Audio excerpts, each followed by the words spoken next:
Bonjour à toutes et tous et bienvenue sur la chaîne de Gomme de Crayon.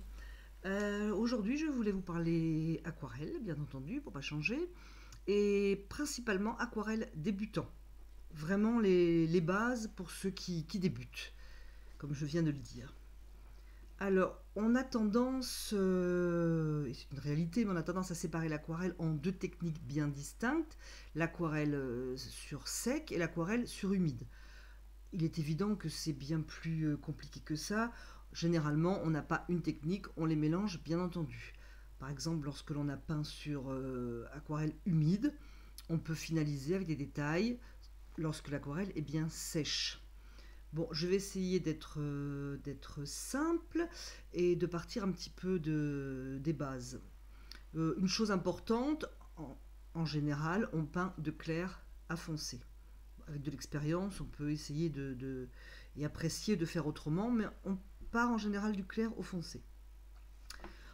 L'aquarelle sèche, c'est-à-dire qu'on va partir sur un papier sec et on va commencer l'aquarelle. Lorsque l'on peint sur un papier sec, c'est que l'on veut que la forme soit délimitée. On ne veut pas que ça fuse autour, ce qui va se passer lorsque l'on peint sur un papier humide ou sur une aquarelle humide.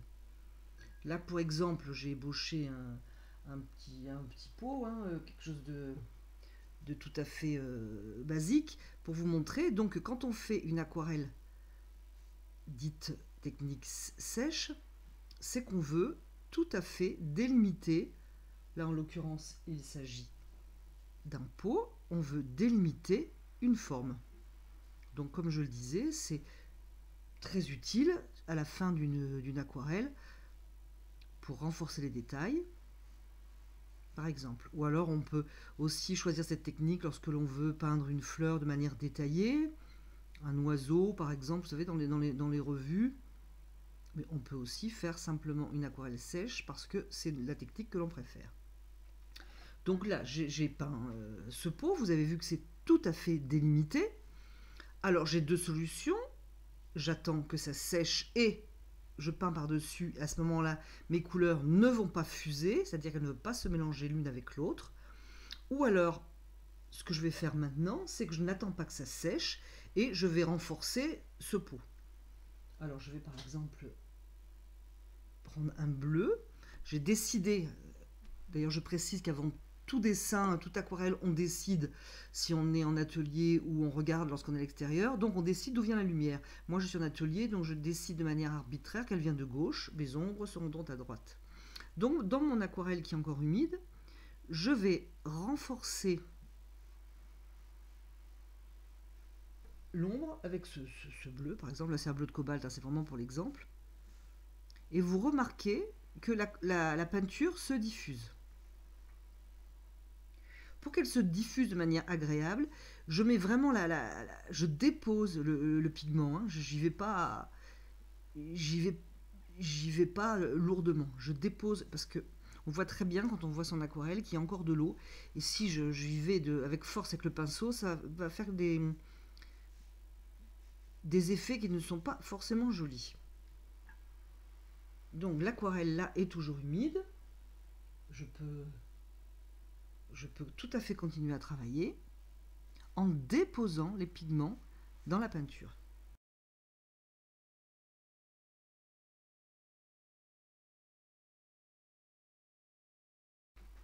Alors là, on va s'arrêter là pour cette petite démonstration, mais je peux par exemple faire une ombre.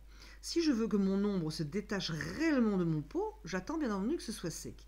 Si je veux que ça ne se détache pas et qu'au contraire, ça se marie, je n'attends pas que ça sèche, je dépose mon ombre. Là, dans ce cas, il est évident que si je m'approche du pot, je vais le faire pour l'exemple, si je m'approche du pot, tout va se mélanger, puisque c'est humide. Ce bleu un peu gris, un peu fumé, voilà, va partir dans mon pot, ce que je ne veux pas forcément. Voilà, j'ai un petit peu insisté pour... Voilà. Donc j'ai commencé sur une base sèche et vous voyez bien que je suis partie sur de l'humide. Mais j'aurais très bien pu faire bien sécher mon pot, l'aquarelle, une fois qu'elle est bien sèche, soit séchée naturellement, soit avec un sèche-cheveux, j'aurais pu travailler sec à chaque fois sur sec. Il est évident que lorsqu'on peint à l'aquarelle, on utilise beaucoup la technique du mouillé. J'ai bauché un port comme ça de tête. Ce que je veux dire, c'est qu'il ne faut pas trop faire attention au dessin, c'est vraiment ébauché. Donc imaginons, vous êtes débutant, vous avez peu l'habitude, comment faire pour commencer à peindre ce port. Pour éviter de faire un effet pulse, c'est-à-dire chaque morceau bien détaché, vous allez avoir le bateau, ensuite vous allez avoir un autre bateau, ensuite vous allez avoir l'immeuble, et puis ce petit bâtiment derrière. Donc pour éviter cet effet, ce que j'aime beaucoup, qui est très agréable en peinture aquarelle, c'est de passer un lavis sur tout de ma peinture. Donc là c'est pour l'exemple. En règle générale, moi je trempe carrément mon papier dans l'eau, hein, dessus, dessous, je le pose sur une feuille de plexiglas ou je le tiens bien par des scotch, parce que le papier mouillé a tendance à gondoler. Donc j'ai un port, je ne sais pas par où commencer, et bien je vais commencer par peindre mon ciel par exemple.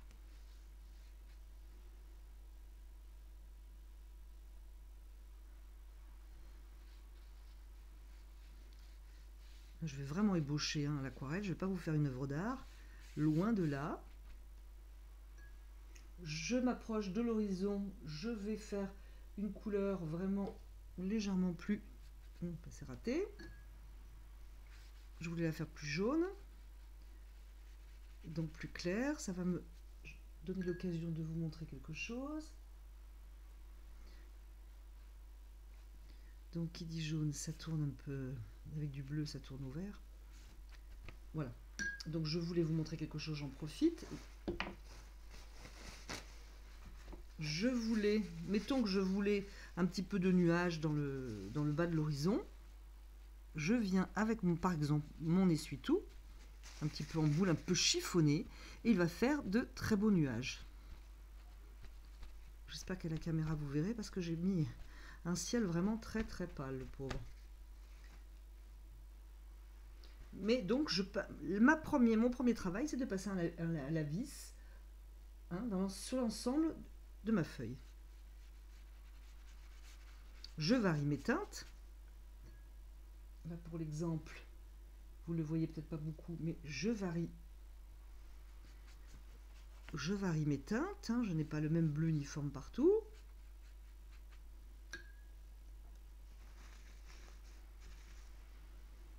N'oublions pas que j'ai décidé d'où venait le soleil.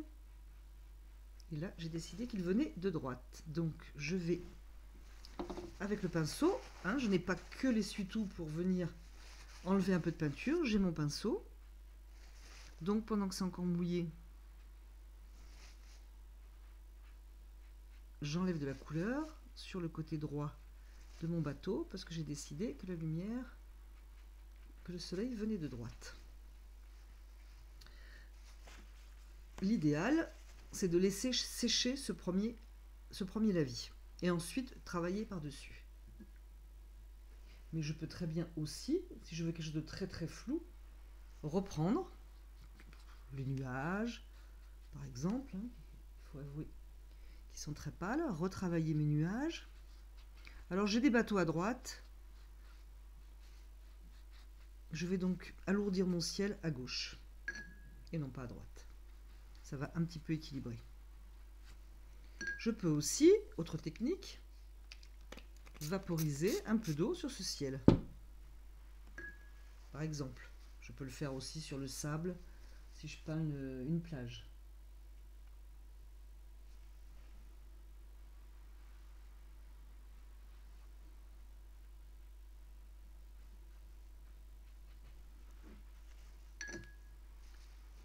Voilà.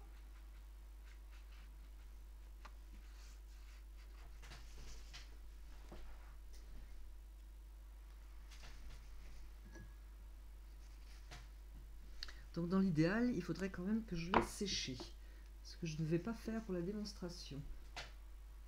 Donc j'ai un bâtiment au fond.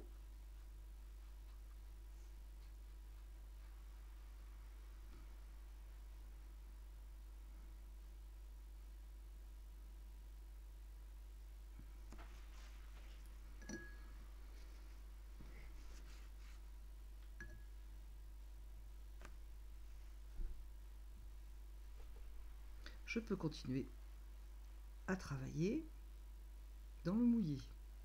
Alors la particularité du mouillé, c'est que bien sûr, les formes ne sont pas distinctes. C'est très très flou. Donc pour une aquarelle d'ambiance, c'est parfait. Il va bien falloir, mais il est à noter qu'il y a un moment où il faudra quand même donner des indications un petit peu plus précises. Sinon, ce sera vraiment trop flou. Il faut quand même qu'il se passe quelque chose. Donc je vais faire une petite pause et je vais quand même faire sécher tout ça. Donc voilà, j'ai fait sécher ces premiers lavis. Donc je peux tout à fait retravailler par-dessus. Je vais vous montrer. Hein. Ça ne fuse pas avec la couleur qui est dessous, puisque c'est sec. C'est donc intéressant si par exemple, c'est un peu tôt, mais imaginons que je veuille peindre l'un des bateaux. Je choisis une couleur pas vraiment adaptée, mais c'est pour vous montrer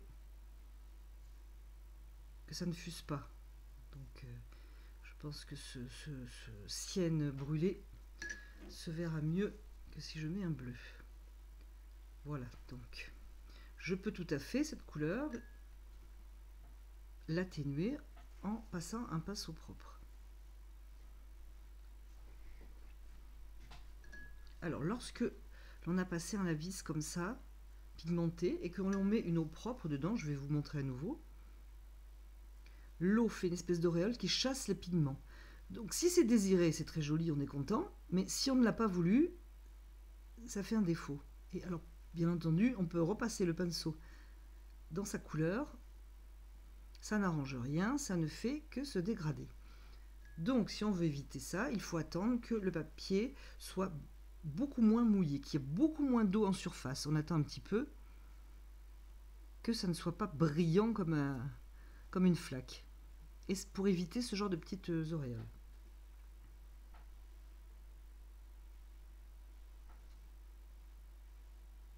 Alors, je peins le second bateau. Et pour éviter les auréoles, je ne vais pas rajouter d'eau. Par contre, je peux très bien revenir dans ma peinture avec un pigment qui n'est pas trop mouillé. Et vous voyez, ça ne fait pas d'auréole. C'est ce qui est le plus difficile, c'est de gérer la quantité d'eau qu'il y a dans la peinture, afin d'éviter des auréoles que l'on n'a pas souhaité en fait. Hein, parce qu'on peut très bien s'amuser à faire ça dans une aquarelle de campagne par exemple. On imagine qu'on pourrait faire des buissons de cette façon en créant des effets. Quand on ne le veut pas, ce n'est pas agréable. Donc voilà, j'ai bien séché, je peux très bien au loin peindre des bâtiments. Ils sont au loin, donc bien entendu, ils ont une couleur plutôt froide. Et pour atténuer un petit peu, je repasse un pinceau que j'ai lavé dans l'eau propre et que j'ai essuyé un petit peu afin de ne pas rajouter d'eau. Alors c'est pas qu'on ne peut pas rajouter d'eau, c'est qu'il faut vraiment mesurer l'eau qu'on ajoute afin que ça ne fasse pas des auréoles. Imaginons que j'ai un bâtiment ici. C'est vraiment, hein, je vous dis, c'est pas une œuvre d'art, hein, c'est vraiment une démonstration. Donc je peins mon bâtiment qui est au loin. J'imagine, j'essuie mon pinceau. Je peux aussi passer l'essuie-tout. J'essuie mon pinceau. Voilà. Je peux aussi, donc comme tout à l'heure, mettre un peu de couleur pour varier les couleurs dans mon bâtiment du fond. Par exemple, un peu de bleu. Voilà, vous voyez, si ça se dilue, ça ne fait pas d'auréole, parce que je dose la quantité d'eau. Je peux aussi bien essuyer mon pinceau, afin de faire des blancs, comme on dit, à l'intérieur de ma peinture. Donc je passe un pinceau propre, essoré. Et j'enlève de la peinture. Et si je veux vraiment avoir un blanc, ce ne sera pas le blanc du papier, hein, mais ce sera quand même un blanc, genre une fenêtre par exemple, enfin donc un blanc, j'essaie d'avoir le blanc du papier, mais bien sûr je n'y arrive pas. Ce n'est pas possible parce qu'il y a quand même eu de la couleur. Mais je peux créer des effets en ouvrant des blancs comme ça avec mon pinceau et en l'essuyant. Alors si je veux que ce blanc reste, il faut que je surveille mon aquarelle jusqu'à temps qu'elle sèche et que j'enlève la peinture constamment jusqu'à temps qu'elle sèche. Parce que si je ne le fais pas constamment, eh bien l'eau va reprendre ses droits et ça ne sera pas blanc. Du moins, ça ne sera pas éclairé. Je peux aussi décider, donc là c'est sur sec, de faire une peinture plus technique aquarelle sèche pour le devant de la scène. Par exemple, un graphite. Bon, alors là, cette couleur est affreuse, excusez-moi. C'est vraiment pour que vous puissiez voir. À coup de pinceau, de manière à créer un graphisme. C'est-à-dire quelque chose qui n'est pas flou et qui va donner un petit peu de densité. Donc imaginons que c'est le ponton d'un port. En théorie, ça ne fuse pas, sauf les uns avec les autres. Mais bon, là, voilà. Je laisse des blancs. Je peux, à l'intérieur de cette peinture, venir foncer par endroits. Je travaille dans les formes qui ont été créées de manière un petit peu instinctive.